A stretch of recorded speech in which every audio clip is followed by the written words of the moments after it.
Peace to the gods. Peace to the gods. Let's see what we got here.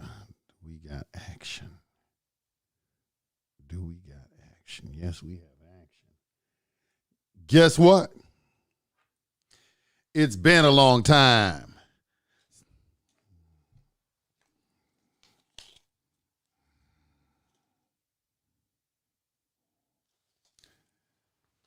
Peace to the gods. Peace to the gods. Yusef here, back on the air. I'm back.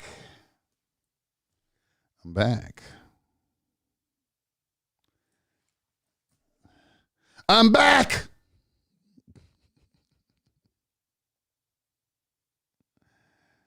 Peace. Y'all know what that means. Spread the word. We about to start getting it in again. Hola. Peace.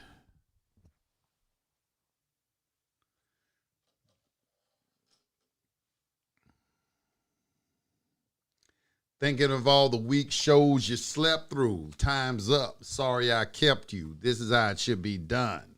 This style is identical to none. Back again, what's going on? Been a minute, been a minute.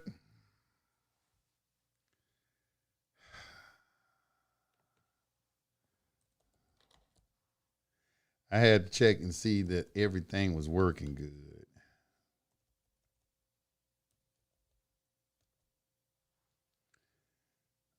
Let me see, I gotta go over here. Not there.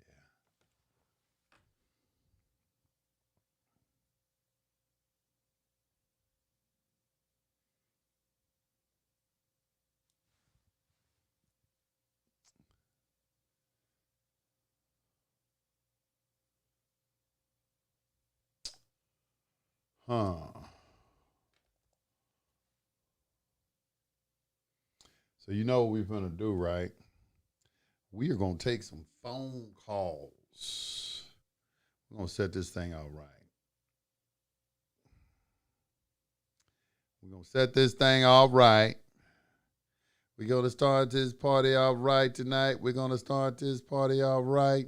We're gonna start this party all right tonight.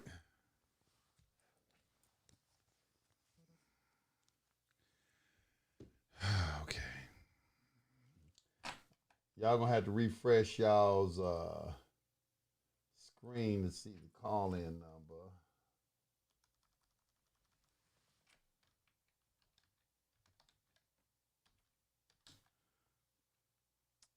What is the call-in number gonna be? It's gonna be 970 427. What is that? 5621. That's gonna be the call-in number. It's gonna be the call-in numbers. You're gonna have to refresh your screen to see what that is. First of all, let me set it up real quick. We gotta do this right. I gotta do this right, man.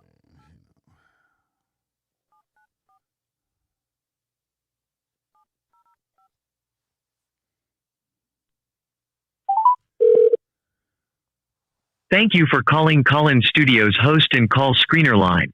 Please enter your show number and press pound.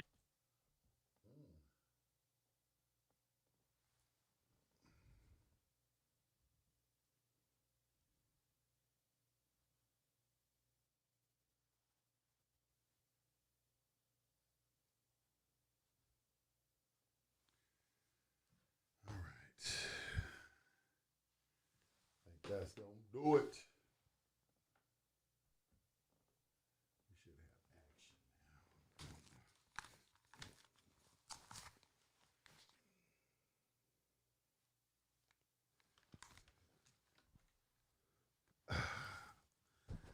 now. All right. Okay, I think we good to go. Let's see.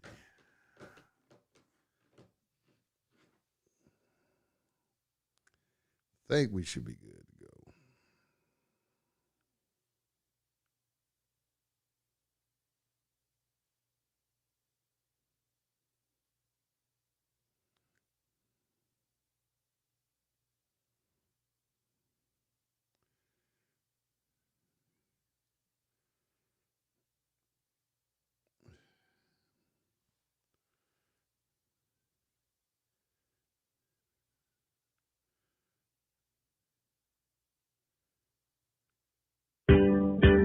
You can essentially buy, sell crypto thousands of times a day.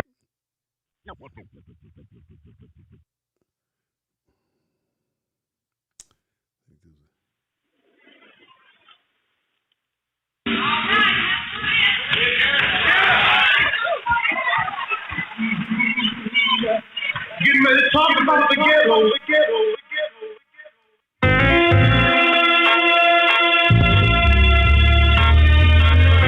Yeah, we're good to go. Call-in number is 970-427-5621.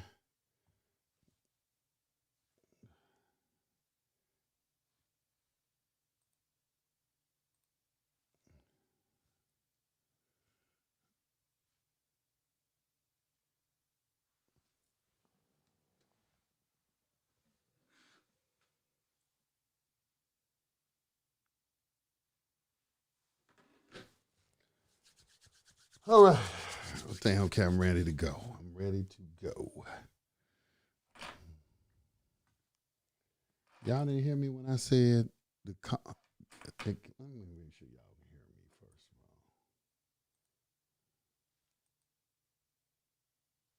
all. Testing. All right, that should do it right there. Make sure y'all got action. Y'all heard me say you got to refresh your screen if you're on the internet watching this. So y'all can see what the call-in number is. Make sure. Yeah, there it is. It's coming in. 970-427-5621. Did I put the number in right? I put the number in right, didn't I?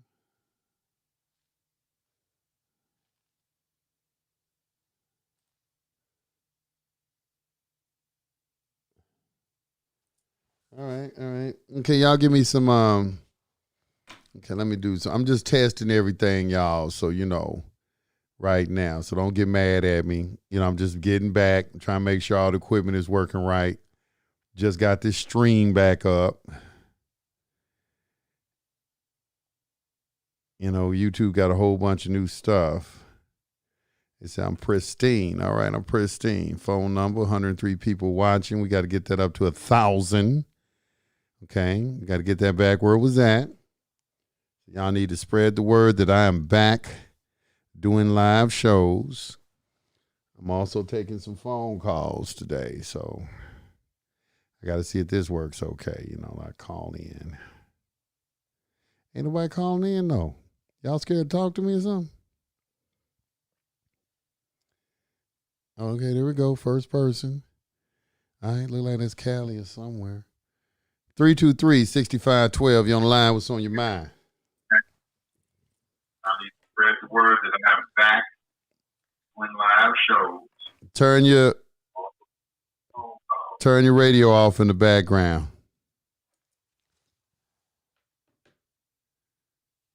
Hello? Oh, what's up, big dog? What's up? You on the air? Can you hear me? Yes, sir. Yes, sir. Peace to the gods, King. Peace to the gods. Peace to the gods. Peace to the gods. I'm back. Everything's working. Yes, sir. You are. Everything's yes, working. Sir. Yes, sir. Yeah, everything's all the way working. from Cali. I know. I yes, said that was sir. a California number. Said that was a California number. What's going on? What's going on? How everybody doing tonight? Yes, sir. Everything good, sir. Yeah, everything good, man. It is. God, it is. I guess you ain't got no questions. You want to help me test the audio, right? Oh, yeah. I was just, I didn't know if we was ready to start it up, big guy. We ready? We ready? I'm ready to get going. I'm ready. All right. Yes, sir. Yes, sir. All right. We ain't I've been skipping a following beat. you for about yes, sir, about 2 or 3 years. Okay. So I just got some general questions, and just let me get this out, man. I really appreciate your knowledge and how you bring it to me, man. That it's like a godsend, big dog. So I really appreciate it, King. I appreciate you. I appreciate you too. Yes, sir. Yes, sir. So my thing is this, I'm out here in California. I'm around 30 years old. Let me get into this information, like from the start to the end. Just in like 2 or 3 years. So just starting from the ground out. So now I'm just starting like businesses and conducting, commerce.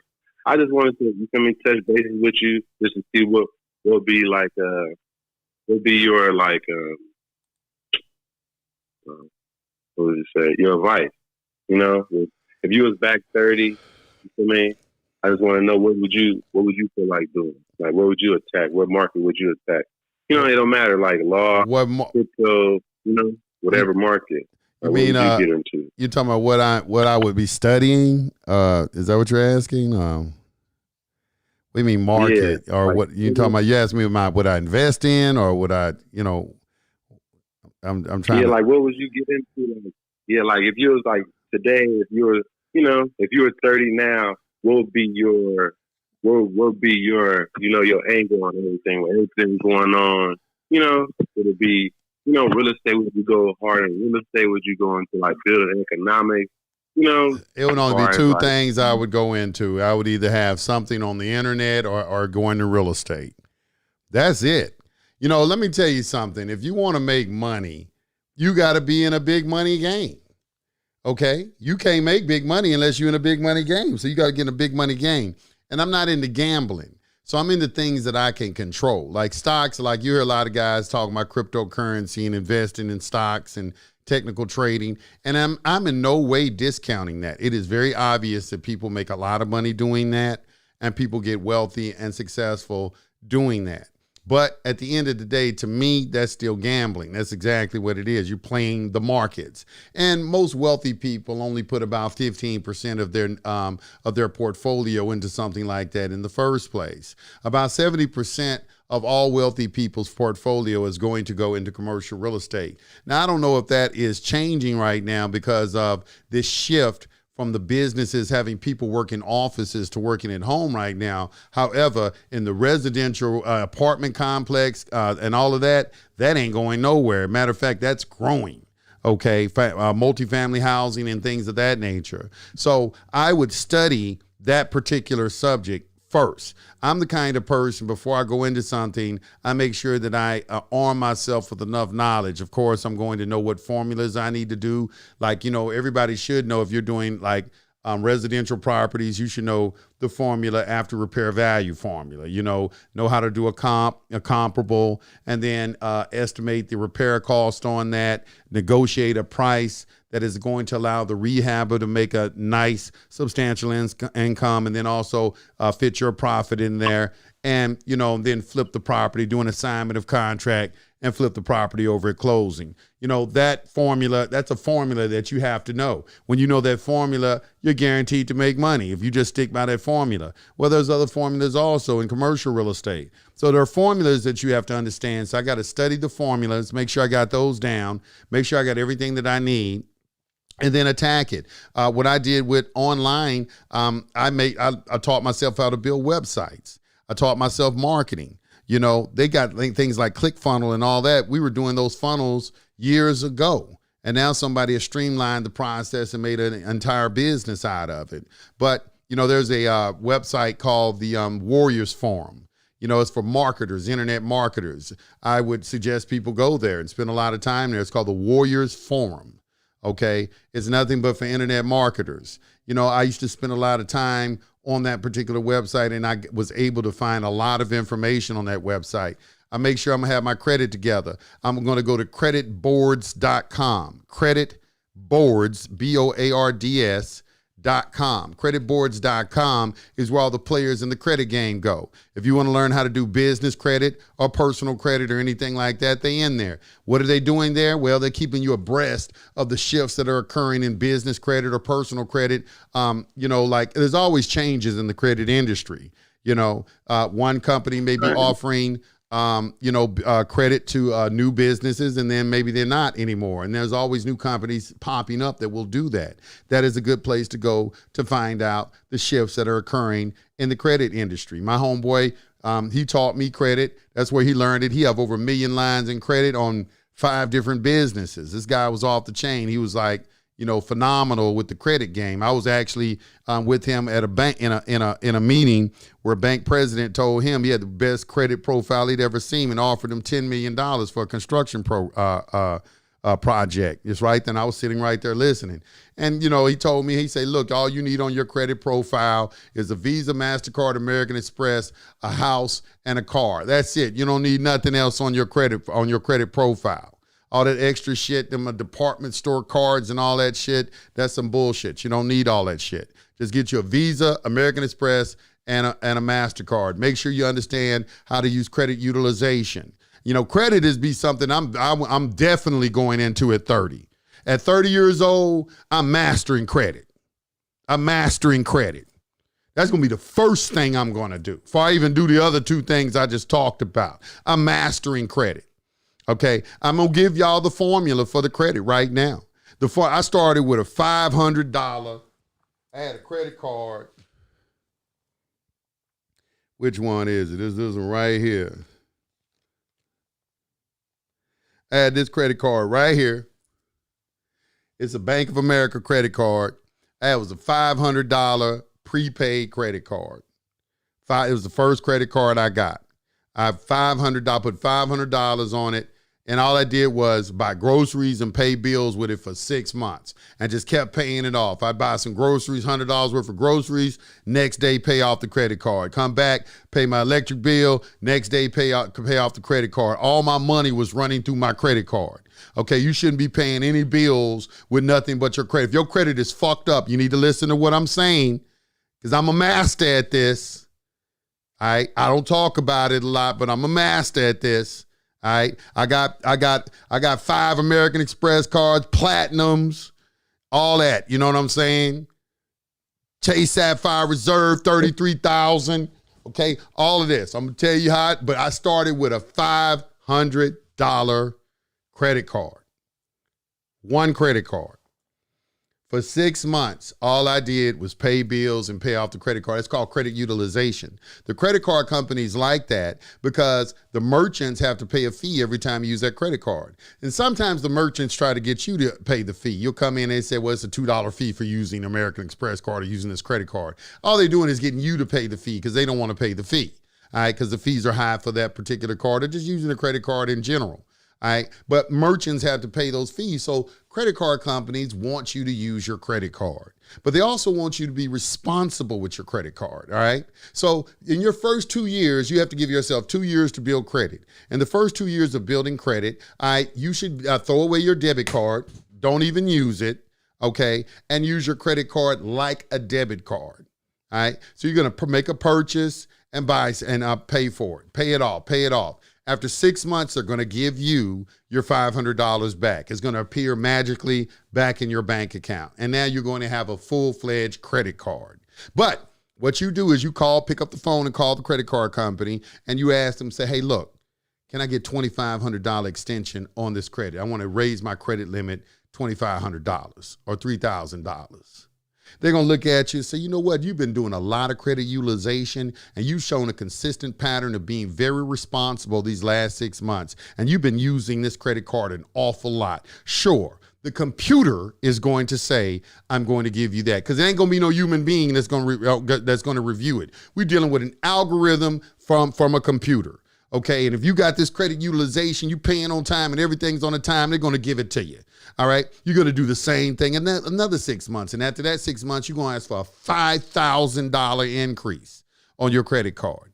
The computer's going to give it to you. Now you got $8,500 on your credit card. 1 year later, you went from $500 limit. Now you got $8,500 on that credit card. Now to some of y'all, that's a lot of money, but that ain't a nothing to me. Okay, you want to take every credit card to the maximum of what they will allow you to have on every fucking credit card you got. Some of these credit cards don't go past $20,000, all right? Some of them don't go past $20,000. A lot of them don't. It's only a few that go past $20,000. I think Chase Sapphire Reserve, maybe Discover, which is a great credit card, all right? But now, also during this time, I'm going to apply for some more credit cards. A good credit card that you can apply for is the American Express Everyday Card. very good credit card for you to apply for. They give that credit card kind of to the lightweights and everything. You know, American Express usually don't like to fuck with people unless they kind of seasoned and everything, but they did come up with a credit card that they will stick out there and let you deal with a little bit, all right?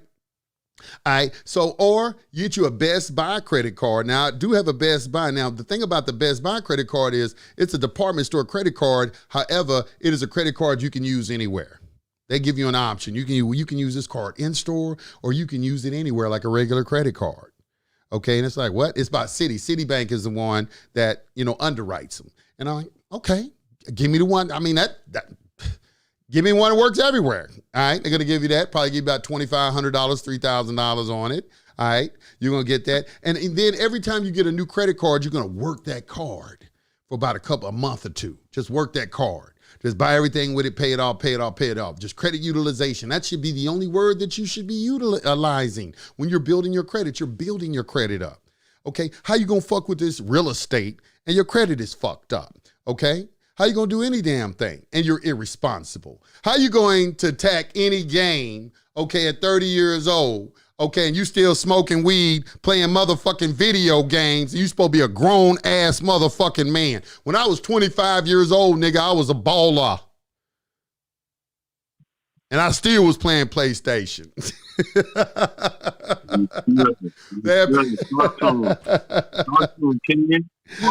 King. I mean, I still was. These dope boys today, they selling dope and everything. These niggas ain't got shit. What the fuck? Talk to him. Talk to him, King. So, you know what I'm saying? So look, you got to get in. If you want to get money, you got to get in big money games. Okay, you can't make big money and then you playing, you know, you can't fly with eagles when you walk with chickens. Yes, sir, King. You need to change your association, who you hanging out with. Who you hanging with. Sir. That's one of the big things right there, too, that a lot of y'all take lightly. Okay, y'all take that shit lightly when somebody's telling you, but all you have to do is look around and make a determination of whether or not you living in a cage, all right? That cage is the people you associate yourself with, all right? Because how can somebody raise you up if you around a whole bunch of motherfuckers, y'all philosophizing and talking shit and everything, all y'all got the same amount of knowledge? How you gonna grow out of that? You either growing or you're dying, okay? So you got to make yourself uncomfortable. Okay, comfort is the deadly disease. Why do you think I figured out how to get back on the air tonight? Because I was getting too comfortable. I said, I got to make myself uncomfortable. This ain't me right now. I got to get back on the air. I got to take phone calls. I got to start doing stuff and everything. You know, I'm trying to lay up and just lay around and not do anything. Yes, sir. I'm talking to the young men. I'm not talking to no women right now. I'm not talking to no women. When I talk like this, I'm really not talking to women. Women, y'all can garner some gain from what I'm saying, like from the credit game and everything. But a lot of times when I'm talking like this, I'm talking to men, all right, because of the kind of man I am. Because as a man, you are a protector and a provider, okay? I'm talking to you in this aspect. You're supposed to be getting your shit together so you can protect and provide for a family. Even if you don't want to have a family, you should at least be that kind of ideal man that can do that. So we got to get our credit together, man, because everything today runs off credit. So one of the things, they don't teach you that in high school or college. They give you some bullshit to study, all right? But this is real life skills I'm talking about right now, stuff that really matter when you hit this pavement, all right, which is your credit. So you got to get your credit together. They checking your credit. Another thing is this social media. Okay, all this social media, you on there holding up blunts and doing all this old bullshit and all that kind of stuff right there. Don't you know everybody checks your social media to make an assessment of your character? The friends that you have and everything. I know I do. I make an assessment off a person's character by the list of their friends. Yes, sir. Don't you understand? You are who you hang. Yeah, you are. Show me your friends and I'll show you who you are. Show me your friends. Dan Pena. I took that from Dan Pena. I like how he said it. Show me your friends and I'll show you who you are. Or, as it says in the Bible, bad association spoils useful habits. Where is it at? Where is that at? Where is that at? What is that? What is that? Bad association spoils useful habits. No, it's in the Bible. Where is that at? That is in 1 Corinthians 15:33. Do not be misled. Bad association spoils useful habits. And habits is what make up your character, and your character determines whether where you're gonna be in the future, where you're gonna be successful or not. Let me tell you another thing that you need to do. You need to do a character assessment. Let me tell you how you do a character assessment. First of all, you have to understand, know thyself and to thyself be true. Like the Oracle of Delphi is trying to tell you, know thyself and to thyself be true. If you can't be honest with yourself, you can't be honest with no damn body. You can't be honest with your girl. You can't be honest with your friends, your associates, your business partners, or nobody like that. So the first thing you have to do is make an honest assessment of yourself. So this is what you do. You need to sit down or go into a mirror. You don't even have to sit down. Just get you a candle and light it and go into the bathroom and cut off the light and put the candle down and have the candle light and look in the mirror and look at yourself and start asking yourself some questions until you get to that point where you can see, because at first it's going to be this resistance and everything, because that's the ego. It's the ego. You know, it's like, I ain't this, I ain't that. You don't want to tell yourself the truth. You want to tell yourself that you're impatient. You won't want to tell yourself that you get jealous easy. You won't tell yourself that you're a coward. You won't tell yourself that you like to procrastinate. You won't tell yourself that, that you anger easily or very quickly. All right. You ain't want to tell yourself all these things. Other people may be saying it about you, but you won't want to accept it. They just hating on you or something like that. So we got to do an honest assessment of ourselves, because you got to become aware of who you are. All right? Because ain't nothing shaking in your business world unless you have the right character. So we got to look at my character, because your character is your habits, and your habits can take you where you are. Your habits are in your subconscious mind. And now we have to understand the principle of polarity right here. There's 7 principles y'all hear me talking about. So each one of these habits, we're going to write them down. We're going to take a pen and paper, and we're going to say, I'm kind of like, I procrastinate a lot. I'm just a hating ass nigga, I never was like that. Not even when I was younger, I'm jealous. I'm envious. What is them damn fruits of the spirit that Paul talked about? I like them fruits of the spirit. Fruits of the spirit. Now we say spirit, is synonymous with mind. All right, so what is it, Galatians? All right. Okay, we got Galatians 5. It's probably going to be something in here like that,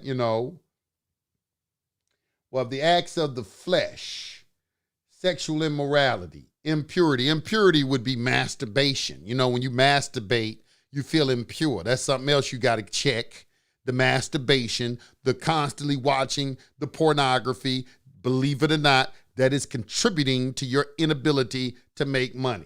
All right. You too much focus on debase type things. All right. So right here, we're talking about sexual immorality, impurity, debauchery, idolatry, witchcraft, hatred, discord, jealousy, fits of rage, selfish ambition, dissensions, factions, envy, drunkenness, orgies, and the like. Okay, now, that's a pretty nice list right there. And you can start with those and see if you fit into any one of those. All right, now, each one of those has a polar opposite to it, because the universe abhors a vacuum, meaning there's no such thing as empty space. All right, you cannot get rid of a habit. You have to replace a habit. Like they say, you have to give in order to receive. So you have to give something else to receive something else. So you don't get rid of something by focusing on it. You get rid of something by focusing on its opposite, and then it moves in and takes its place. So once you make this list of all the faults in your character, then you write an affirmation with the polar opposite. What's the opposite of hatred? Love. Drunkenness, sober. What's that? Dissension, unity. Everything on here has a polar opposite. Because polarity, there are 2 sides to everything, a positive and negative to everything. So the negative parts of your character, You first find out what the the positive sides of it are, write those down, and then you say an affirmation or a prayer every day addressing that. So you can build your character and do that for a month or two, 90 days, 6 months or whatever, until that is fully ingrained in your subconscious psyche. So now your character has been addressed. And now we can go in and start. Now you have a good platform to be successful in life. So we have to start with you, all right? Now we can start studying real estate. We get our credit together because our character is such now. Ain't no use, of helping somebody who ain't addressed their character. They're going to do the same damn thing. You think you'll help somebody and their character ain't been addressed? They're going to do the same. They can't help it. Because that's the program that's running in the back of their subconscious mind. It don't matter what they say. I changed. No, they haven't, because they ain't done the requisite work to change their character. So we have to do, character is very, very important. You talk to any of these master masons and these Illuminatis and people you think so evil and everything like that, and see what they say and see what the first thing that all of them want to talk about. They want to talk about your character. All right, they want to talk about what habits have been firmly ingrained and etched in the psyche of your subconscious mind. Broke is temporary. Poor is forever. Go ahead. Yeah. Yes, sir. Now I wanted to ask, where were you reading off those? That's Galatians. That was Galatians 5:16. 5:16. And then the ones that's positive is 5:22. It said, but the fruits of the Spirit is love, joy, peace, forbearance, kindness, goodness, faithfulness, gentleness, self-control.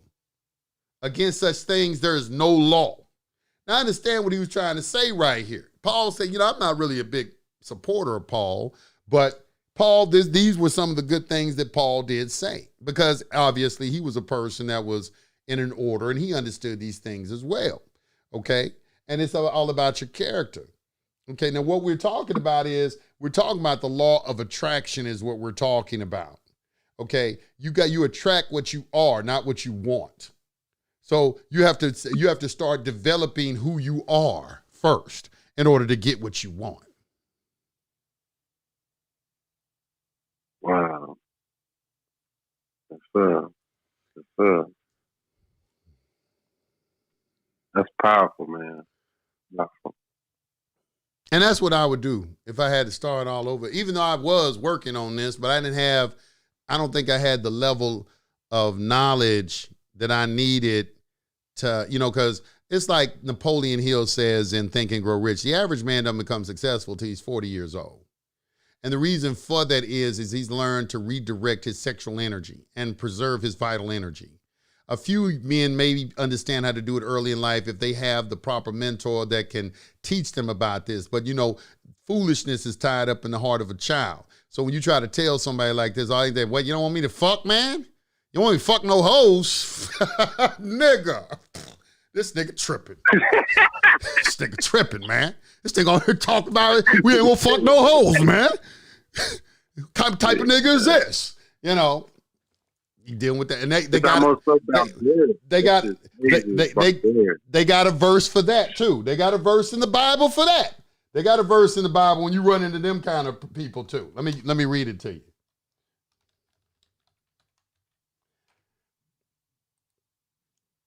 It is Matthew 7:6. I love it. It says, give not that which is holy unto dogs, nor cast your pearls before swine, lest they trample them under their feet and turn and rend you.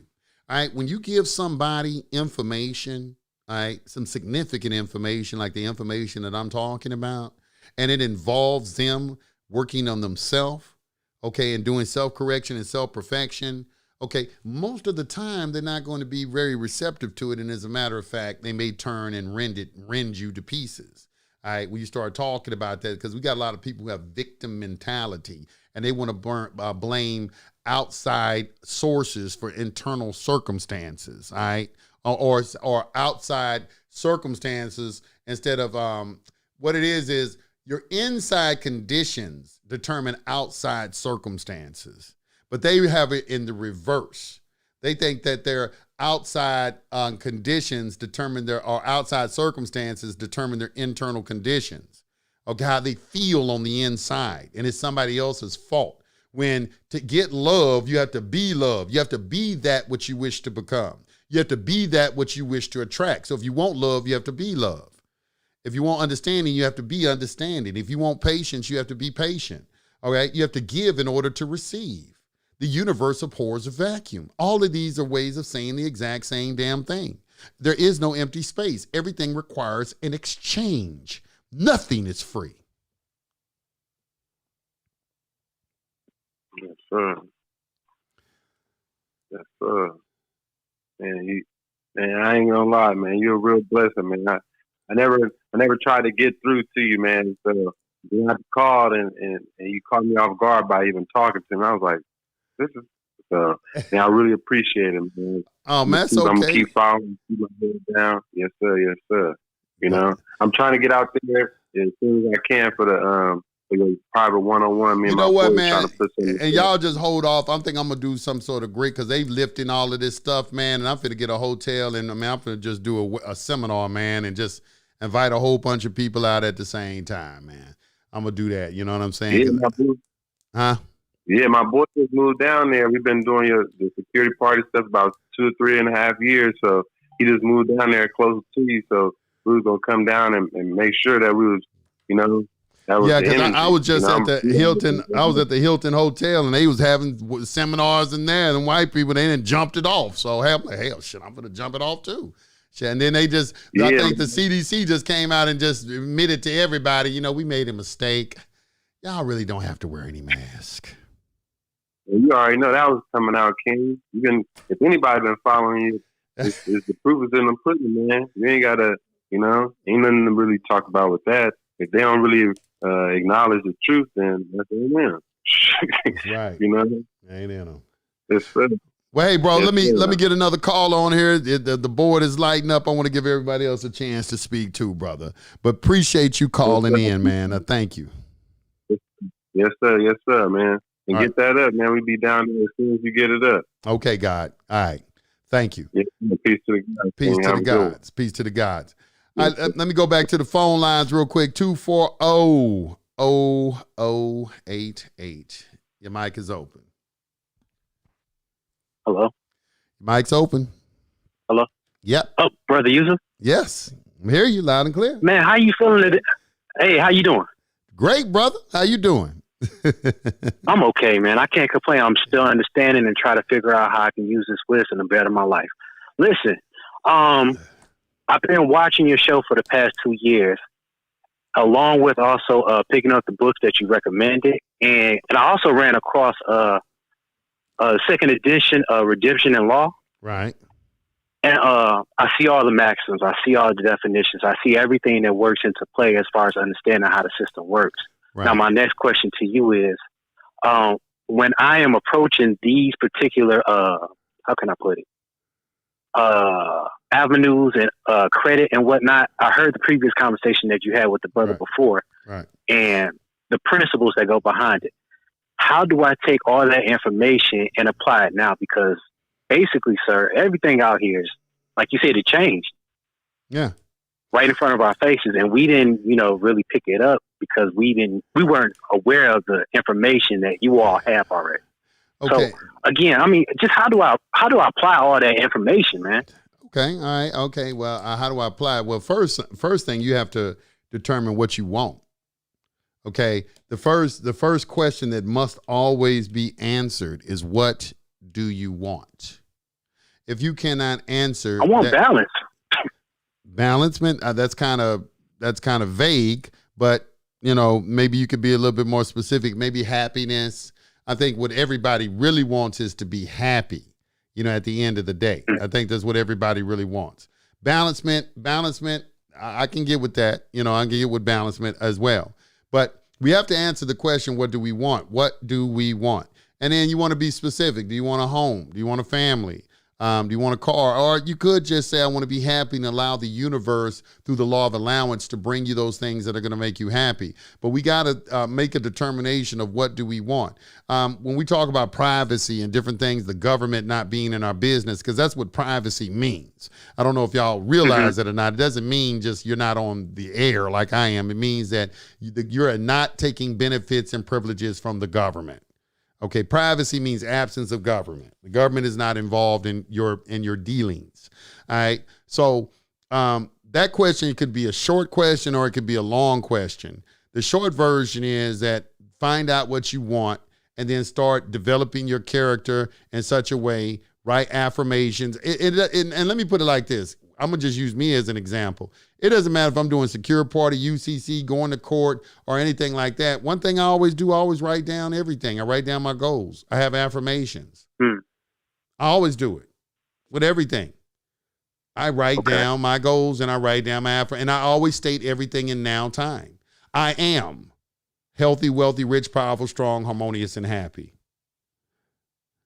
I'm in the love of the all, and all love is in me. I'm a part of the all, and the all is a part of me. I am one with the all, and the all is one with me. I can succeed as a part of the all and fail as an individual. I can be all that I wish in the all as long as my wishes stay in the all. I'm never alone. The all is, I am. The all can, I can. The all does, I do.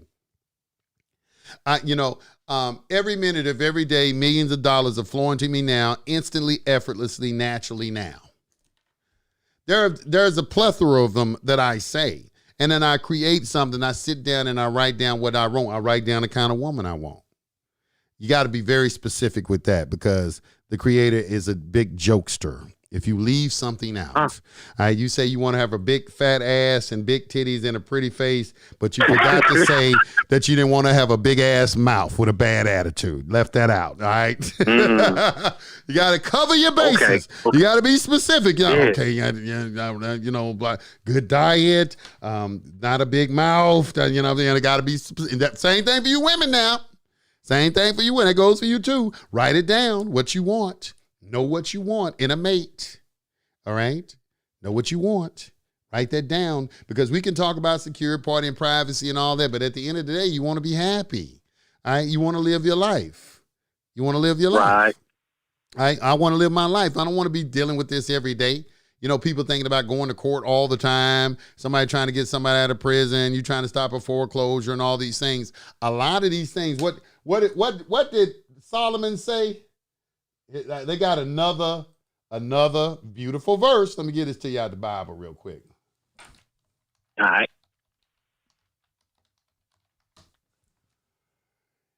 Ecclesiastes 10:19. It says, a feast is made for laughter and wine makes merry, but money answereth everything. All right. So you need to get, and money doesn't make you, you make the money. Really, the kind of money we're talking about is insignificant. It doesn't matter if we're talking about Federal Reserve notes, gold and silver, cryptocurrency, or marbles, okay, or tuna racks, or, whatever, cigarettes if you're in prison. Yeah. It doesn't matter. Okay, what matters is, are you able to attract what you need in your life? Have you magnetized your spirit to such a point that it doesn't matter what they implement, you will be able to attract whatever you need in your life at the right time. That is what is important. I understand what you're saying. That's what's important. Because I'm in the polarization thing that I'm looking at. It's like if I'm putting my mind towards, okay, well, this is a $250,000 house, and I need to make sure that if I'm going to get my house, I need to be a little bit more mindful of how it is that I'm directing my energy into getting this house, as opposed to being, I can't afford it, or don't this never shit say is too that. much. You don't never say I can't afford any. You don't never, ever use negative talk. See, this is the thing. I'm gonna give you a little story about, when I remember I used to hustle, right? And when I came straight out the hood, I used to dream about making $2,000 a week. I was saying, man, if I make $2,000 a week, I'll be a baller. This is how I thought. All right. I'd never seen $2,000 a week. All right. This is like in the early 90s, something like that. All right, just putting this in perspective, y'all. So $2,000 a week. I say, man, if I get $2,000 a week, I'll be a baller. I never saw $2,000 a week. I went from making I think it was like $500 or something like that a week to making $5,000 a day. Now, the thing about it is that when you start making money like that, and which is not a lot of money to me still, that wasn't a lot of money, right? I wasn't making it every day, but every time I went and made money, it'd be $5,000. I may make $15,000 this week, some $20,000 a week, maybe $10,000 here. You know, it would fluctuate, but I was making money. You know, just my standard of living jumped up. And what happened is that your perspective changes on things. Now $2,000 a week doesn't look like anything. You know, it looks like, you know, $2,000 a week. What was I thinking? You know, it's like, where was my mind at? But my mind expanded. And when your mind started to expand, it can't contain small things anymore. It's just like when you leave where you grew up at. You know, some people, they never leave their hometown. And they get a job, they get married, you go back hometown, they still with that same person, still doing the same thing. But you done left home, traveled all over the country.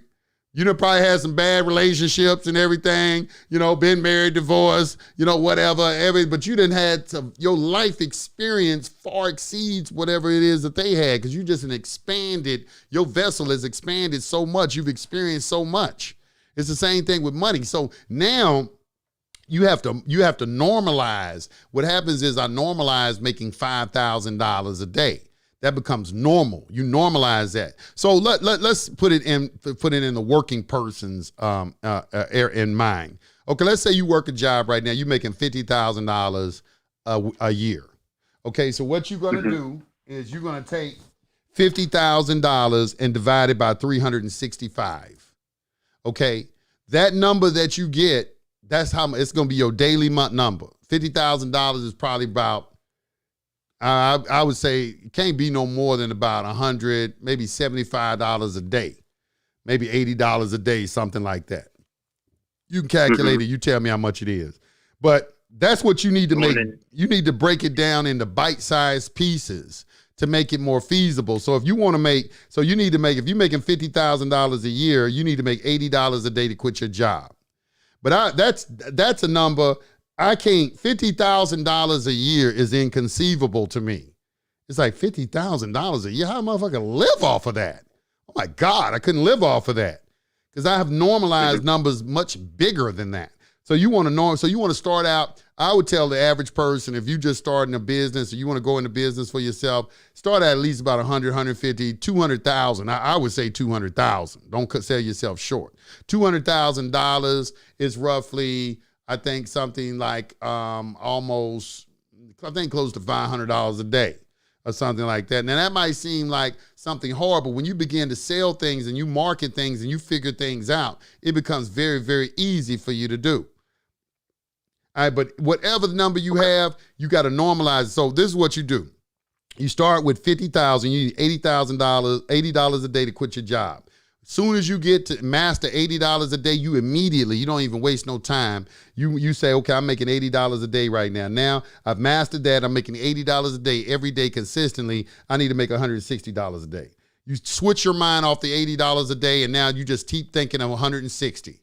What you're going to find is the magic of the mind. The mind is going to pull you up to that level and normalize that for you.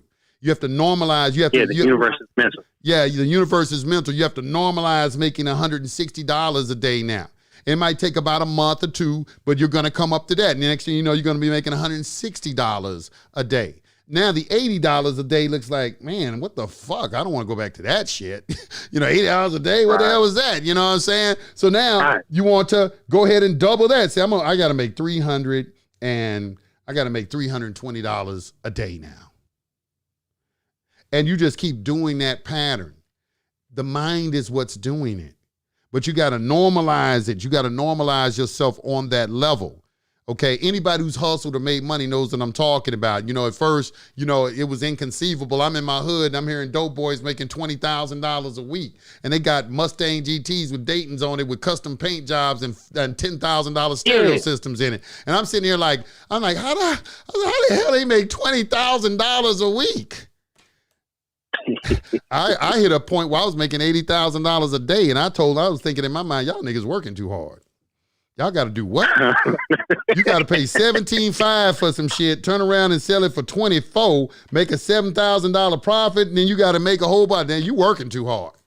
That's how I was thinking in my mind. You know what I'm saying? I was thinking in my mind, like, you working hard for that and taking a big risk doing it. Taking a big risk because you get popped, they trying to get your ass life. That's it. Mm-hmm. It's not worth the risk. It's not worth the risk. All right. So the thing is, that's another thing is your risk. You have to do a risk assessment. Is it worth? The most beautiful thing was in Heat when Robert De Niro, when they were talking about robbing that bank, and he said, "How much money we gonna get?" And he told me, he said, "Okay, it's worth the stretch." Okay, is this worth us going 10 years in prison? Is this worth life in prison?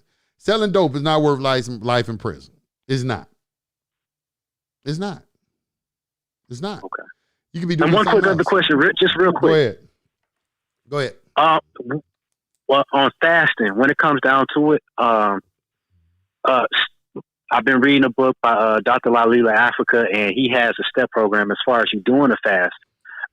Behind the principles of the universal principles behind that, I should be doing my affirmations and taking in time to understand more so how the principles can be pulled. Like you said, use the law of attraction to pull more of these principles, build your character in a way that you see your future going towards.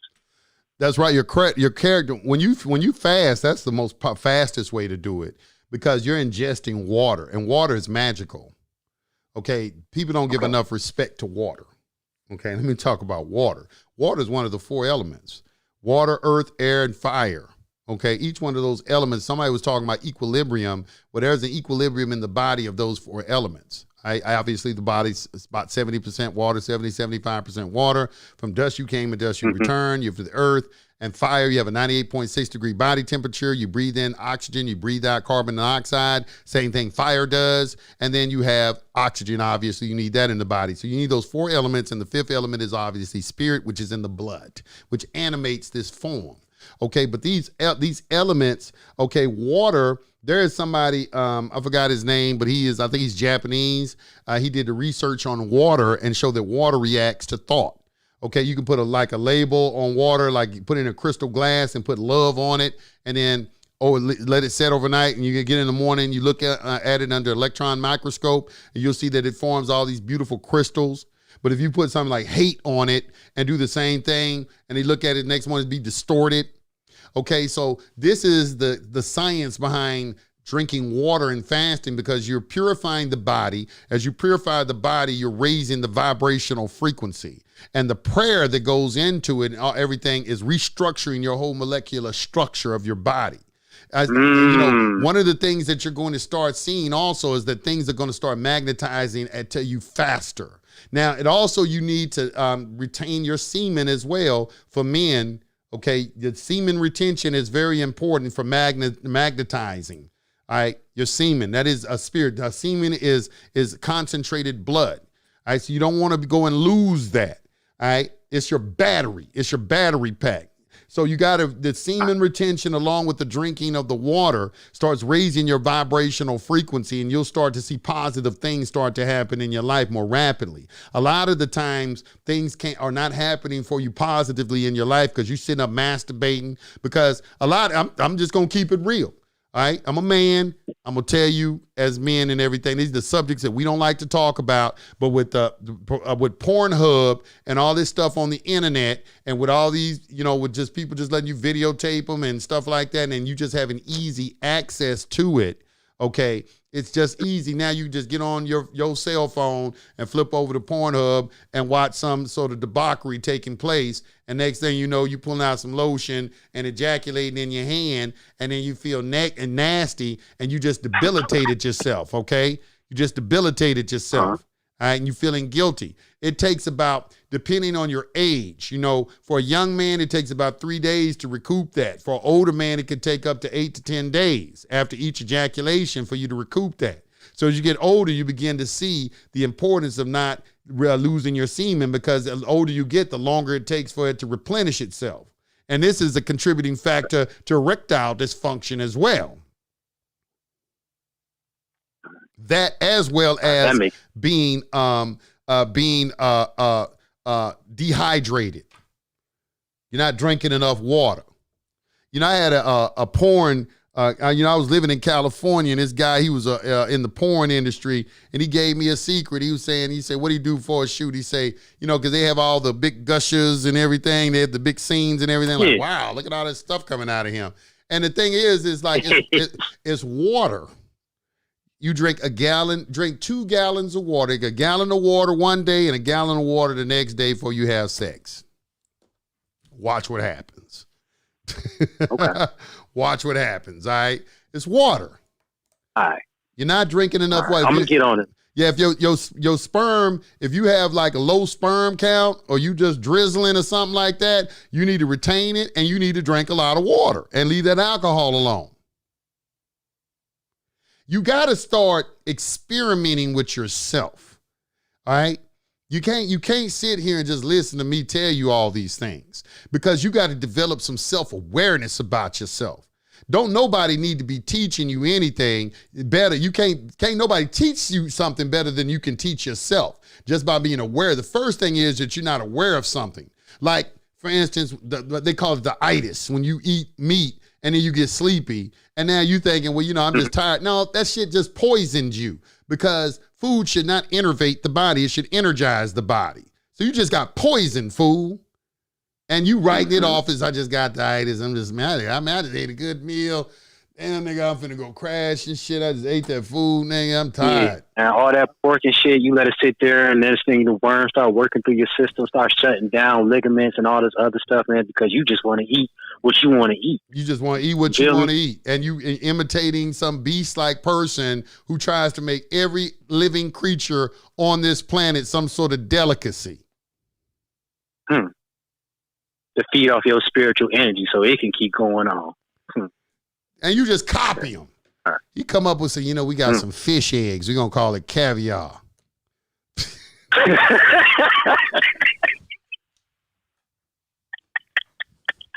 We gonna charge y'all $5,000. These shrimps right here, yeah, this shrimp, man. But these are actually roaches that come from the bottom of the sea. Go ahead and eat that real quick. They might be reptilians or something. That might be they died. They might be something extraterrestrial or something. You imitating them. Yeah. Man, get out of here. Okay. All right, brother Yusef, man. I really do appreciate this, man. I'm gonna let you go on to the next caller, man.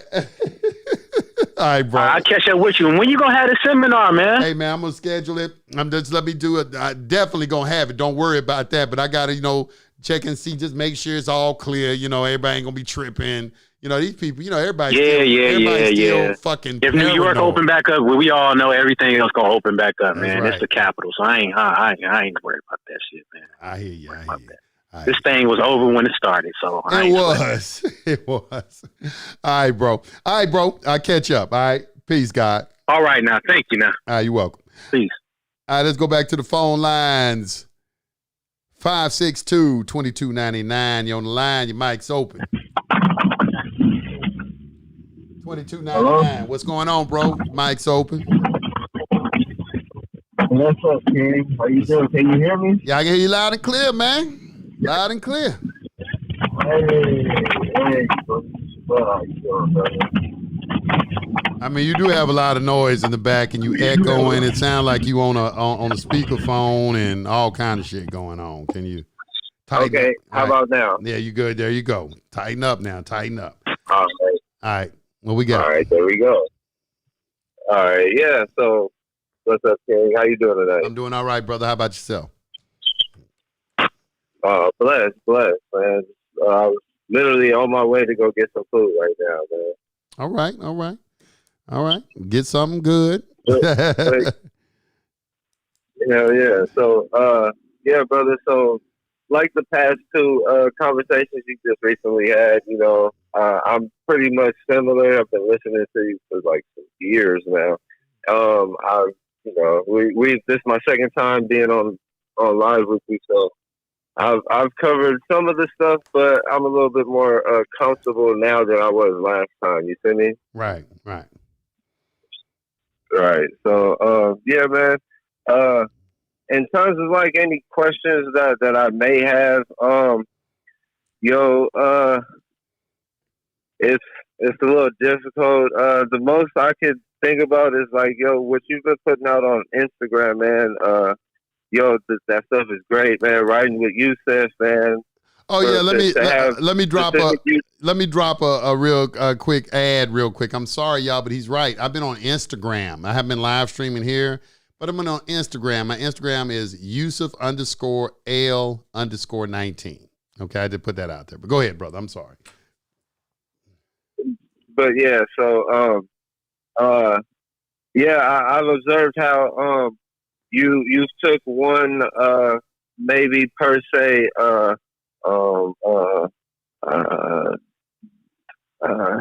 don't know, a wall with YouTube to where you like platforms and you just transitioned right into it to where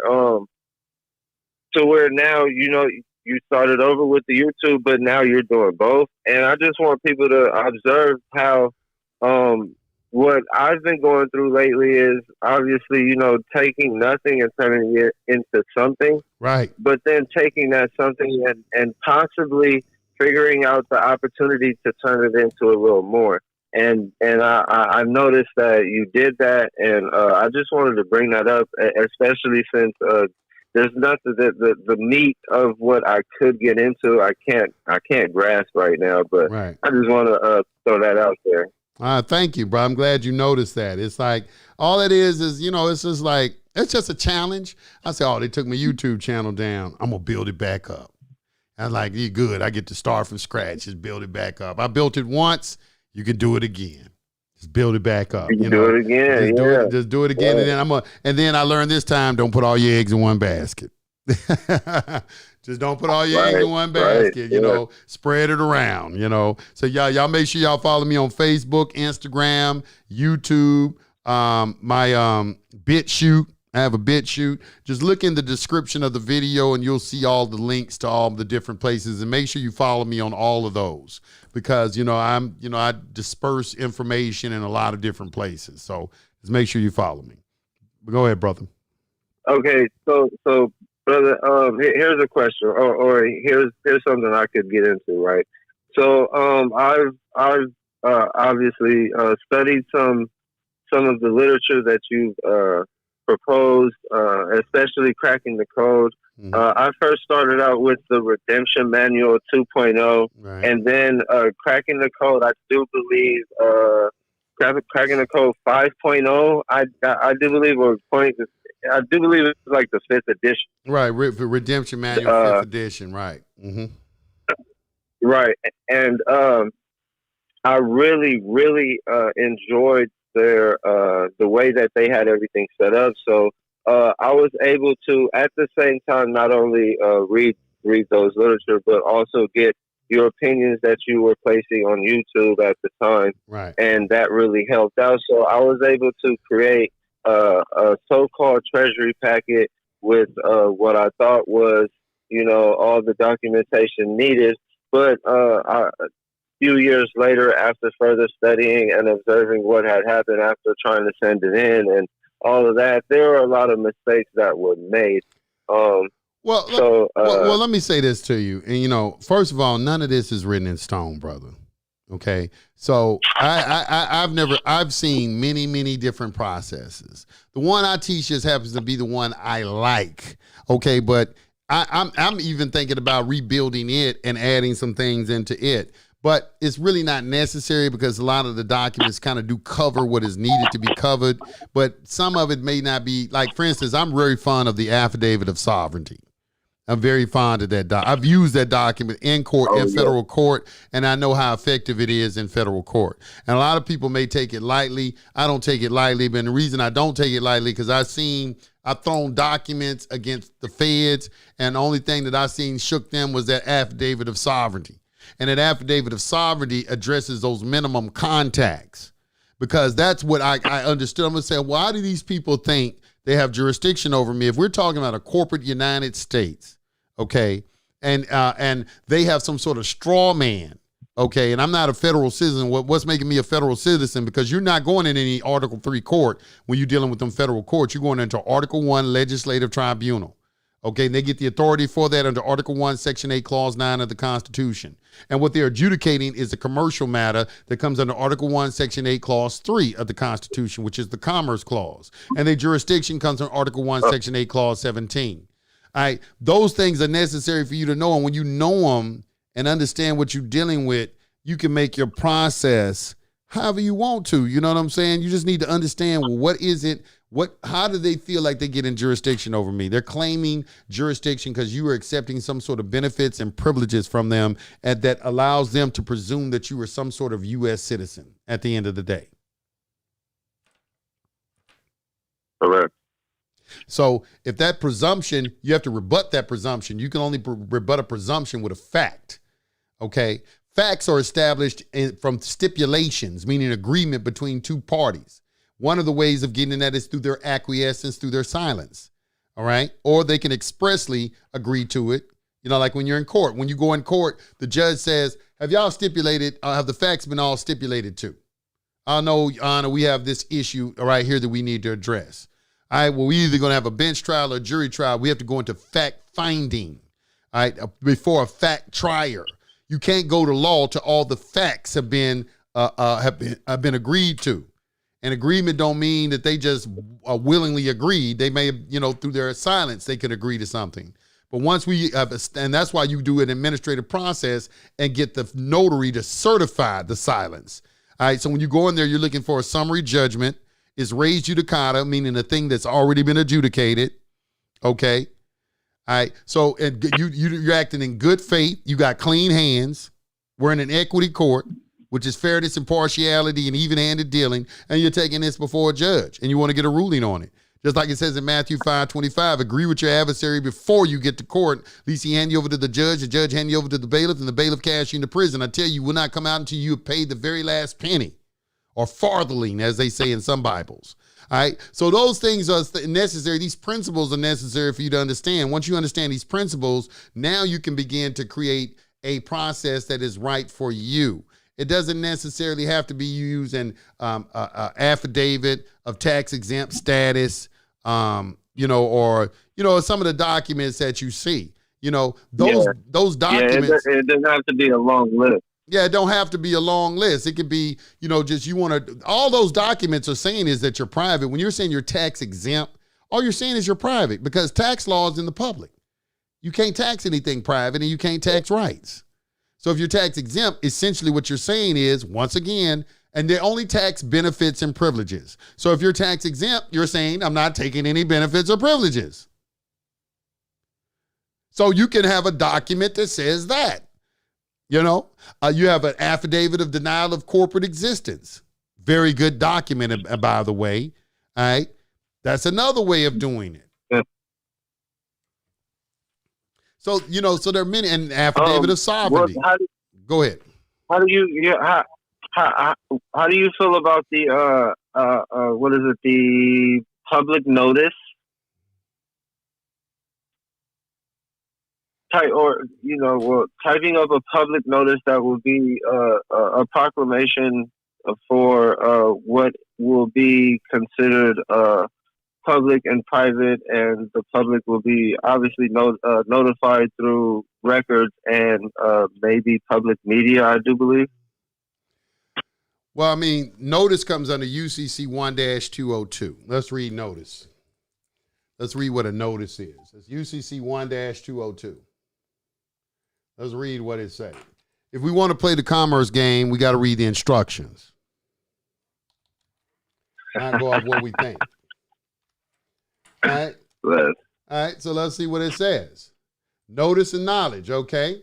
It's a subsection, subject to subsection F. A person has notice of a fact if the person, number one, has actual knowledge of it. Number 2 has received a notice or notification of it. Number 3, from all the facts and circumstances known to the person at the time in question has reason to know that it exists. B, knowledge means actual knowledge. Knows has a corresponding meaning. C, discover, learn, or words of similar import refer to knowledge rather than to reason to know. D, a person notifies or gives a notice or notification to another person by taking such steps as may be reasonably required to inform the other person in ordinary course whether or not the other person actually comes to know of it.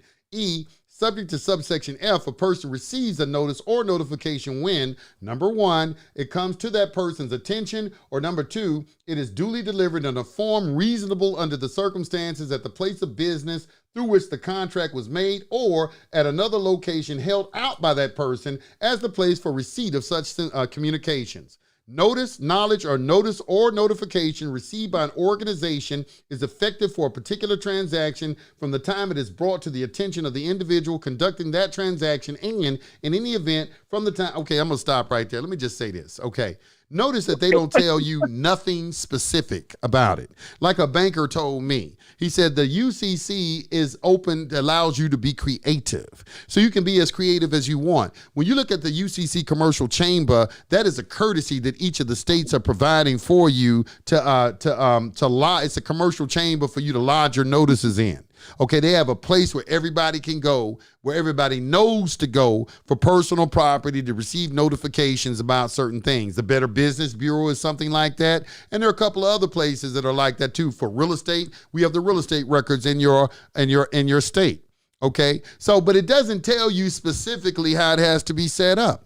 Once again, so there are many ways you can give notice, but it has to be reasonable. It has to be brought to that person's attention. So if you're going to publicize something on an internet website and there is somebody that you have a duty to respond to, then you need to make that person aware that you filed that notice in the public. When you read under UCC 3-302, which is the holder in due course, claims UCC 3-305 and UCC 3-306, they tell you that filing a UCC 1 is not enough. You have to let the person, for a negotiable instrument, you have to give that notice also to that person. That is why you will see when you're dealing with my negotiable instruments, when you read the special instructions under my bill of exchange, it says a UCC 3 is included with this. All right, that is a notice. That's giving notice of a claim on this particular instrument. All right, and those are the steps necessary to be taken to give proper notice. So we got to understand when you say giving public notice, okay, as it relates to what, okay, and who is the person of concern that needs to be notified.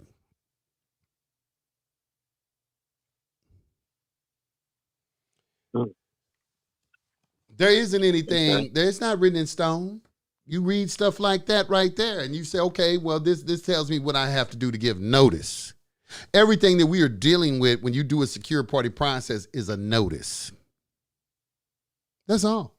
And let me tell you something else. No one can charge you with the intent to defraud or mens rea, criminal intent, all right, when you have given proper notice.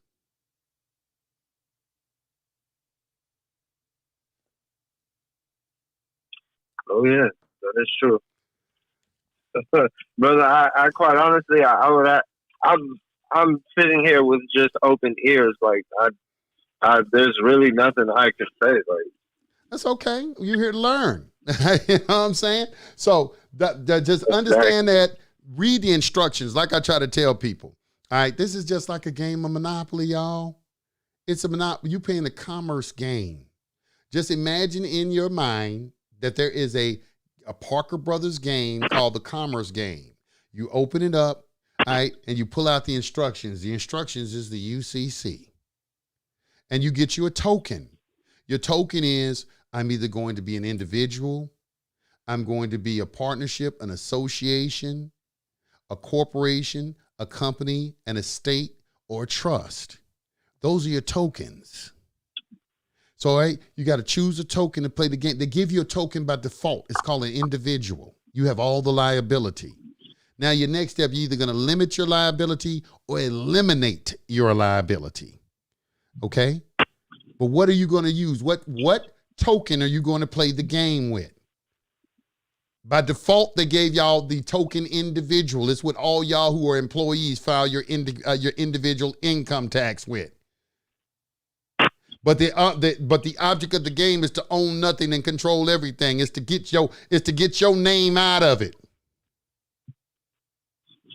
Yeah. Be in the, what is it? Be in the world but not of it. I think that's how I said. Be in the world but not of it. I just say. Oh yeah. Be in that's it right the there. world but not of it. I think that's it. Be in the world, not of it. Is that how I said? Be in the world, but not of is a phrase heard a lot by Christian sculpture. It refers to what Jesus said as he recorded one of his close friends. They ain't showing it right here. I was looking for the verse. I think under control of the evil one. The Apostle John mentions the whole world is under control of the evil one. I was looking for that verse, but y'all heard it before. Be in the world, but not of it. They are not of this world. I'm not of this world. That's John 17:16. But that's essentially what you want to be. You're not. You got your pieces that are involved in it, because over there, what the elite understand in the public, everything is an artificial person. Everything is an artificial person. You know, so you gotta make that separation in your mind, that amalgamation that they create with you and this artificial person, this ens legis, this straw man, okay, that you are walking around thinking that that's you. Okay, you got to make this separation in your mind. You got to sever that in your mind and make it clear on paper that you and this artificial person are not one and the same. And that is what you're doing. One part of your process too is a secured party. All right, you're making this distinction between you and the all caps name.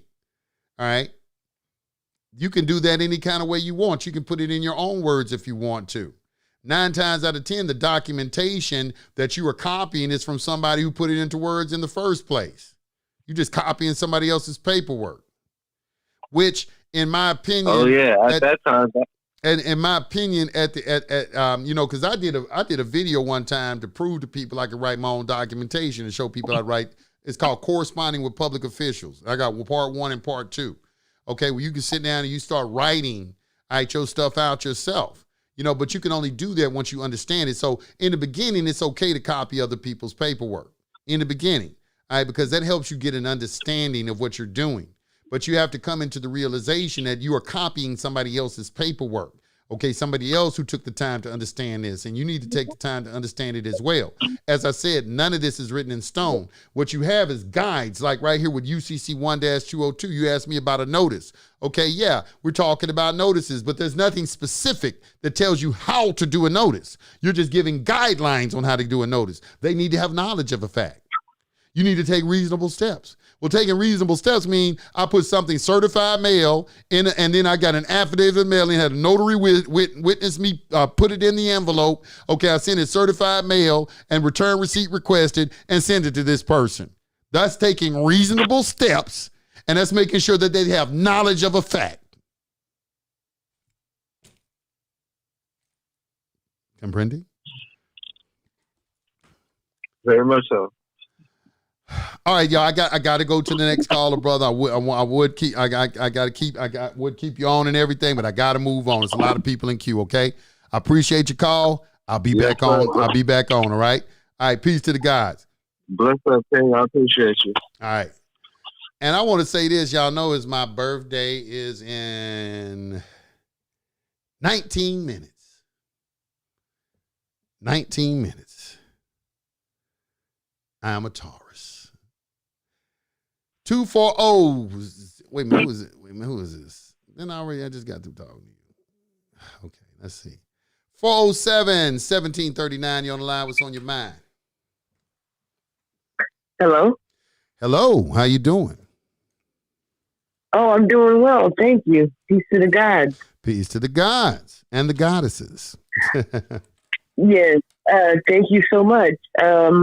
My name is Jackie, and I'm from Florida, and I have been studying your material for about three months now. I ordered the packet, the platinum, right, and I'm just now getting into it. And a lot of the previous callers have answered some of my questions, but I'm just in the situation now to where I purchased some property, and it had it didn't have code enforcement violations, but because one of the owners was part of the board. He was on the board. So for about a long time, the property got swept up under the table. But as soon as it got transferred to me, they pretty much gave me a list of things that needed to be done. And I did the process. I fixed up all the structures. It has 5 structures. It's a lot of stuff that needs to be done. But I missed the date of the hearing, and it's because I had my child. Sorry. And so basically, what I'm saying is, now that I missed the hearing, they put a lien against the property. But this is where I live. They know this is where I live. Okay. And when I left out the hearing, because I said I was under duress, I just had a child. I didn't even know I could get pregnant when I purchased the property. I didn't know I was pregnant. I was 6 months pregnant when that happened. Okay. So all this was under stress, and they know it. And since I missed the date, I wrote a letter to go do a hearing, and I explained everything. There was a hurricane.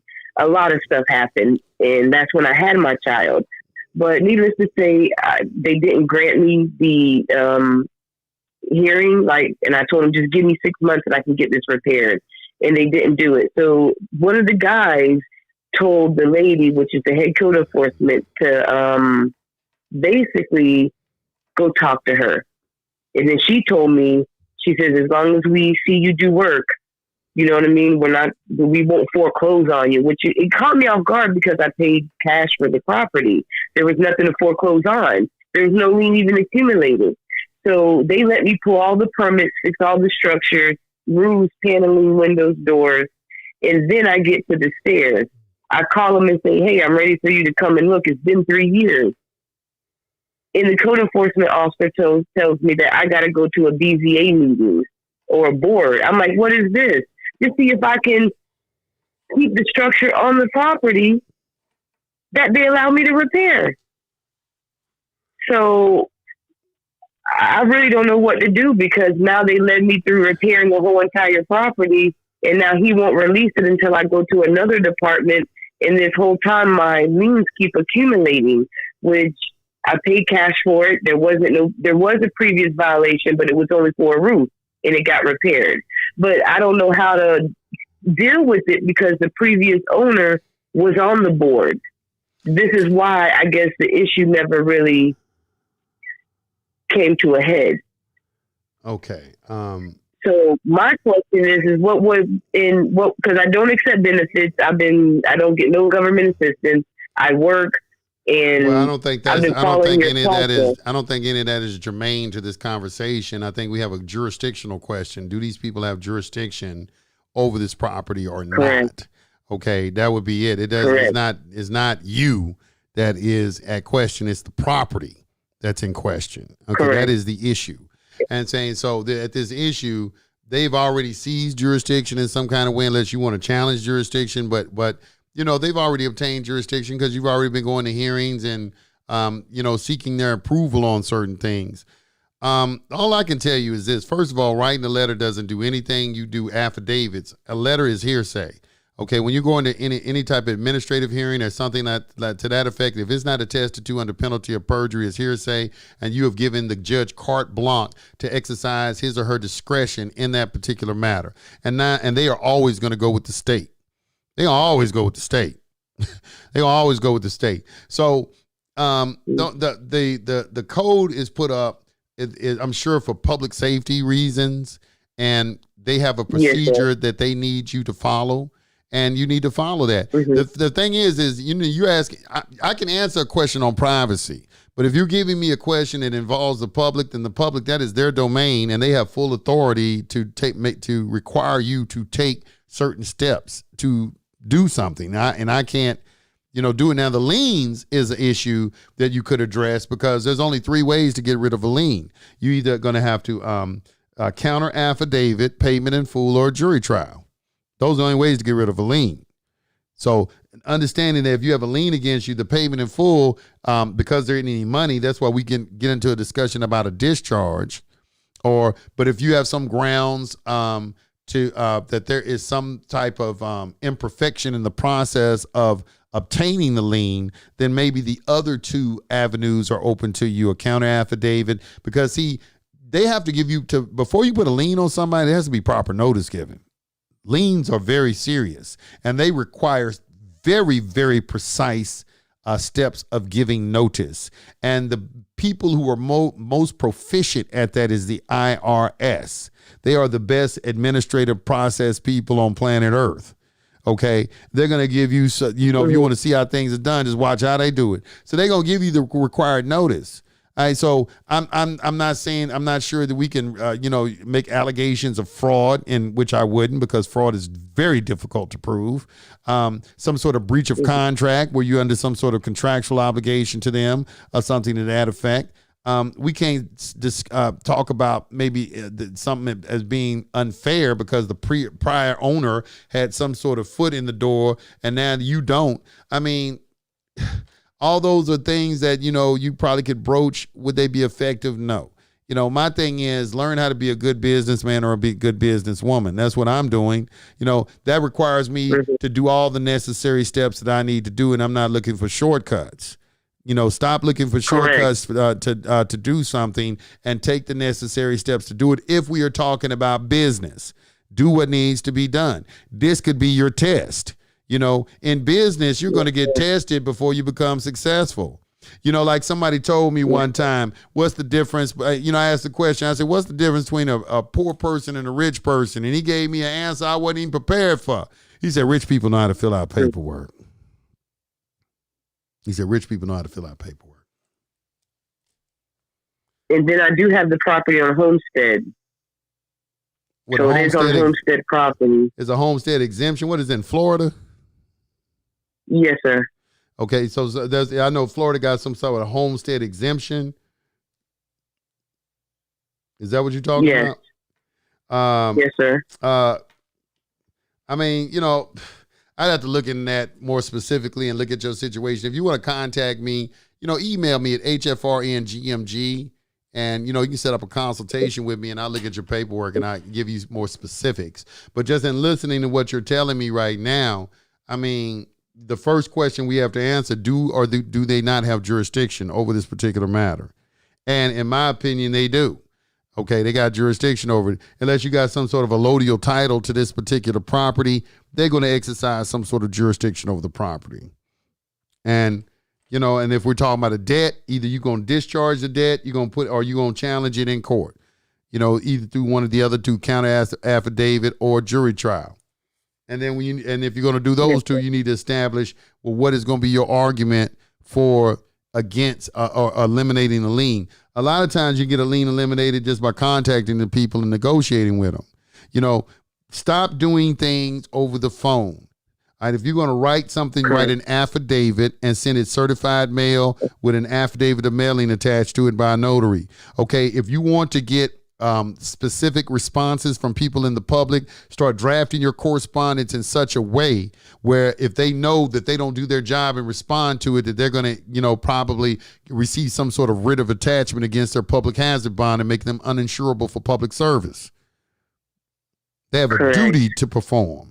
Okay, and then make sure they do their duty. When you're dealing with the bureaucracy, obviously, it is a grinding machine that at times people are going to ignore you and do all kind of things. But if you want to get their attention, then write correspondence specifically to the people in such a way that you got evidence that you've done it where you can present it in court.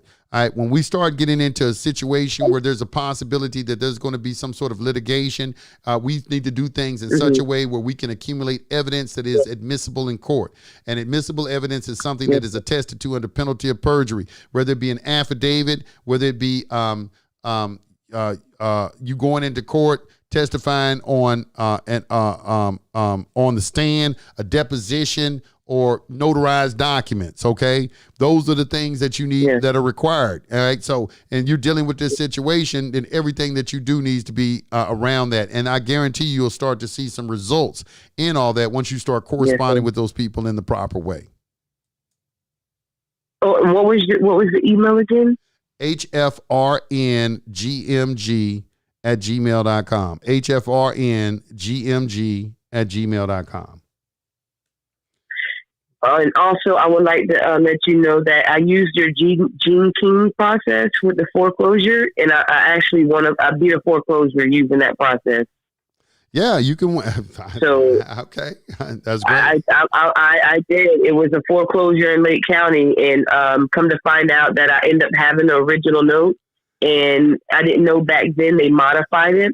So they took the modification date, and they told me 3 years I don't have to pay anything, and then after that I had to make my payments. Well, they never got in contact with me, and I never made a payment. So here it is, 3 months before the statute of limitations. They rolled me into court in 2019. By then, I had already been listening to you, but I really didn't have to apply it.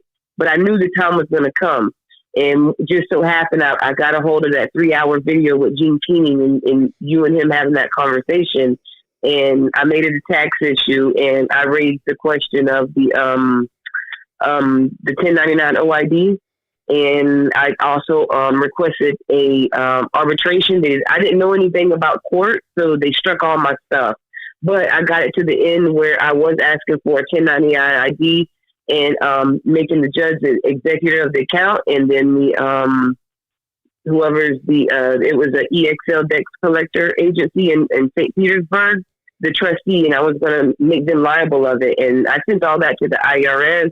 I did exactly, and then I didn't catch the H8 and the H9 form, the recession, because I ended up replying like a week after I got the summons. But if I would have known that 3 days, I would have did the H8 and the H form. But they did cancel it. They didn't dismiss anything. They just canceled it, and that was it. I never heard anything else, and that's the reason why I'm a little bit behind in this. And that's how it always goes. I asked her under what jurisdiction is she operating from. She said statutory and private. I then told her, I said I never heard of a statutory jurisdiction, and then they said the judge went,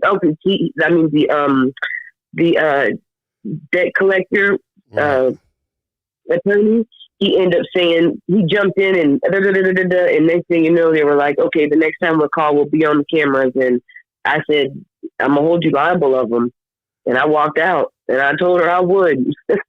Yeah, because they ain't no such thing as no statutory. They be saying statutory jurisdiction. I'm like, what the hell you mean? Is that go into a law library and ask the law clerk? Can you direct me to the published rules of procedure, civil procedure on the statutory jurisdiction? They gonna look at you like, what the fuck are you talking about? Ain't no statutory. Because I did it. I went in there. I went to Emory Law Library. The law clerks there, they proficient. I said, hey, can you show me the published rules of civil procedure for a statutory jurisdiction? The motherfucker was like, he started doing it. Like, huh? And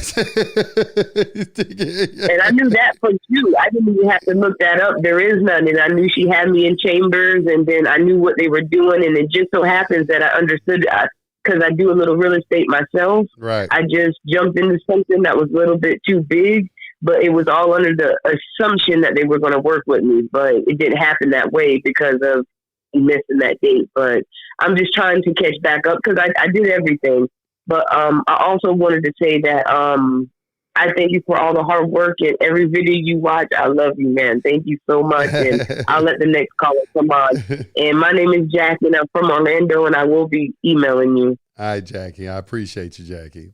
Thank you very much. Peace to the gods. Peace to the gods. Peace to the gods. All right. Oh, this love. Oh, my God. It's basking in it. I love it. Let me get back to the phone lines. Where are we going right now?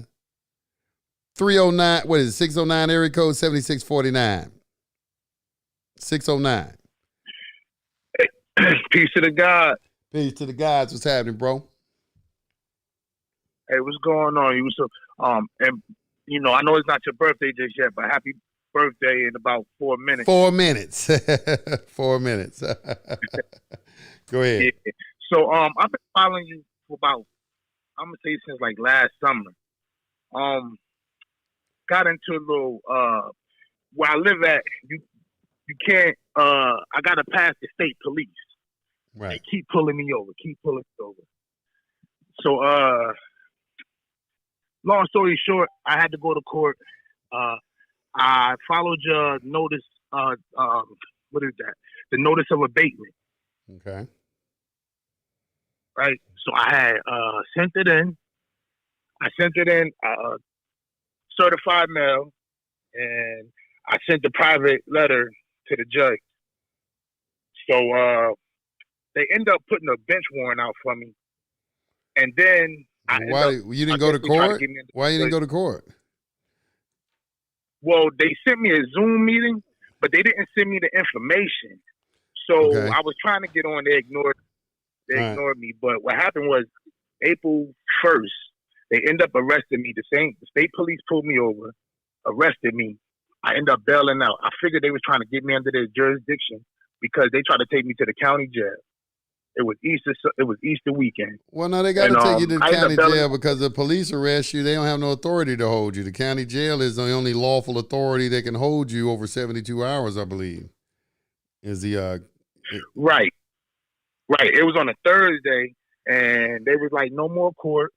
So they were basically trying to, hold me hostage. So I end up bailing out of jail. I end up bailing out $1,500. I paid the whole bail for all the traffic tickets.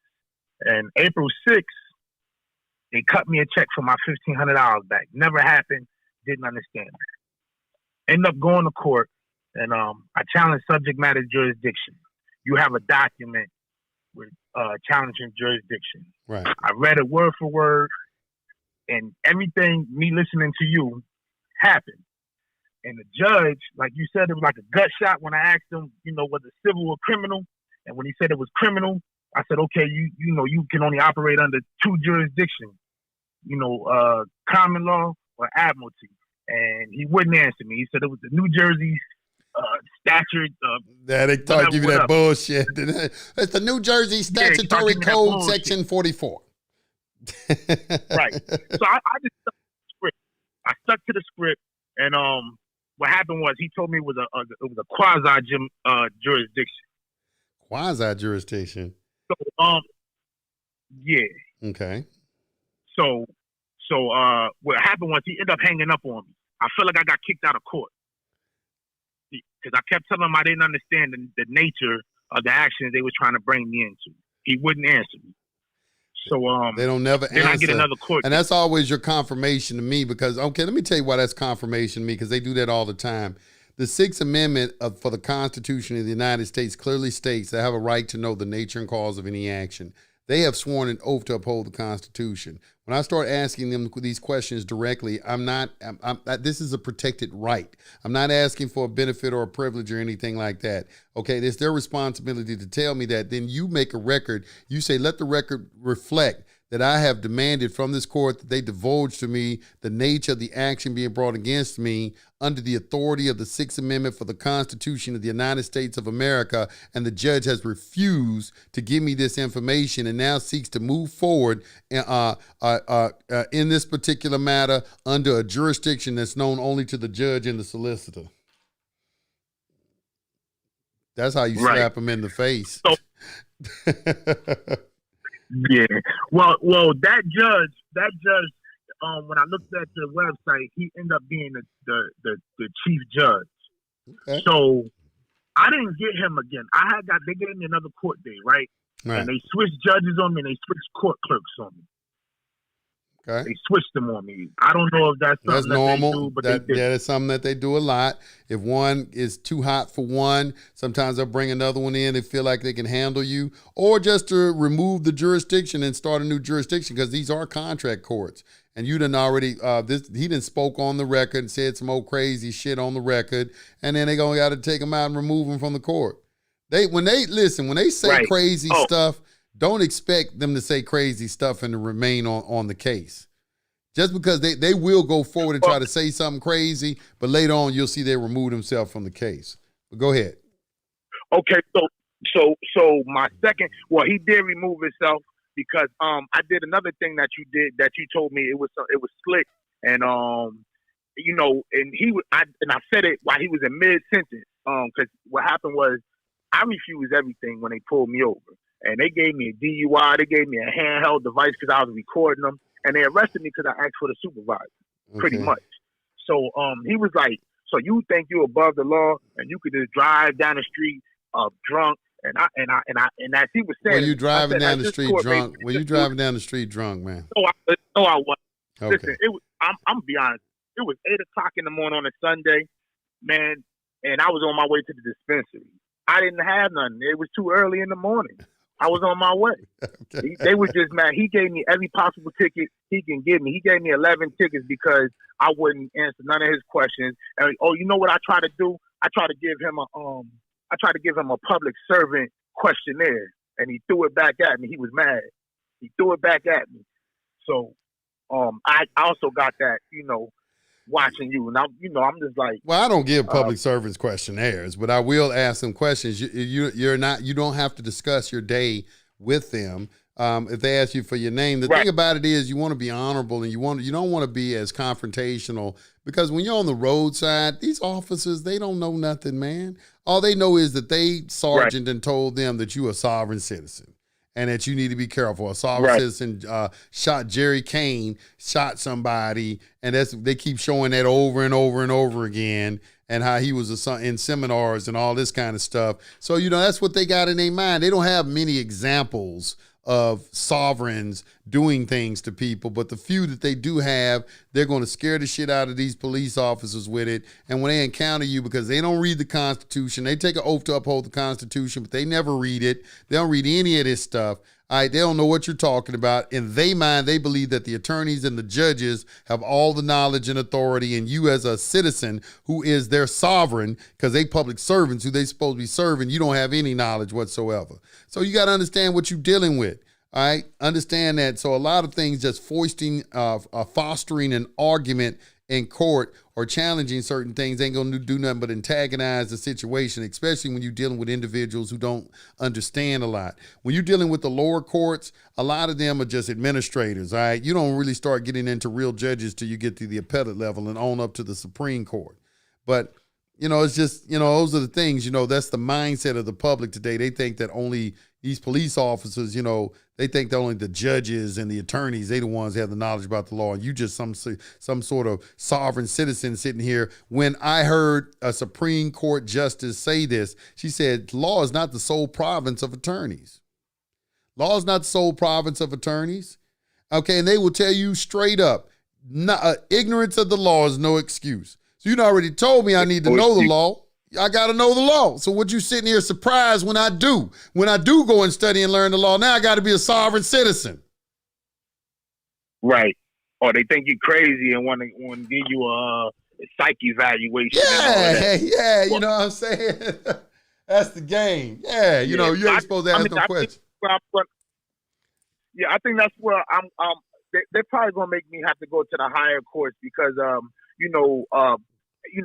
after I went to court the second time, Zoom court, this judge, he kind of, I probably gave him jurisdiction because he kind of tricked me. Like what happened was I kept telling him I'm here for subject matter jurisdiction. I'm here to challenge subject matter jurisdiction. And he kept saying, well, let's try it this way.